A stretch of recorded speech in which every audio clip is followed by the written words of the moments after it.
உயிரே நீங்கள் தான் பார்த்தீங்களா? வெற்றி என் தோல் மேலே சுமந்துக்குன்னு முருகனை பார்க்கறதுக்காக போயிட்டுருக்கேன்.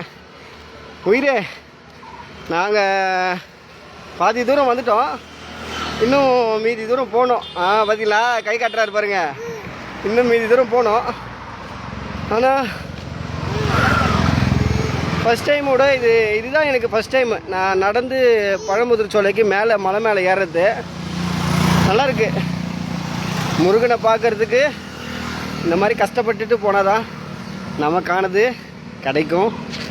வெற்றிவேல் முருகனுக்கு அரோகரா. கமெண்ட்டில் ஓம் முருகா வெற்றிவேல் முருகனுக்கு அரோகரா அப்படின்னு இப்போ கமெண்ட் பண்ணிட்டு போங்க, சரிங்களா? நம்ம பேஜை ஃபாலோ பண்ணுங்கள், உங்கள் ஃப்ரெண்ட்ஸ் அண்ட் ஃபேமிலிஸோடு ஷேர் பண்ணுங்கள். உங்களுடைய அன்பும் ஆதரவும் என்றைக்குமே எனக்கு தேவை. Love you guys. என் உயிரே நீங்கள் தான். முருகனோட அருள் கண்டிப்பாக உங்கள் எல்லாருக்குமே கிடைக்கும். நான் என்னோட சார்பாக உங்களோட சார்பாக நான் முருகன்கிட்ட நீங்கள் எல்லாருமே நல்லா இருக்கணும், உங்களோட கோரிக்கை எல்லாமே நிறைவேறணும் அப்படின்றது நான் வேண்டிக்கிறேன். சரியா? ஓகேயா? வெற்றி வெற்றி வெற்றி இங்கே பாருங்கள் வெற்றி. ஓகே, பாய் பாய் பாய் பாய்.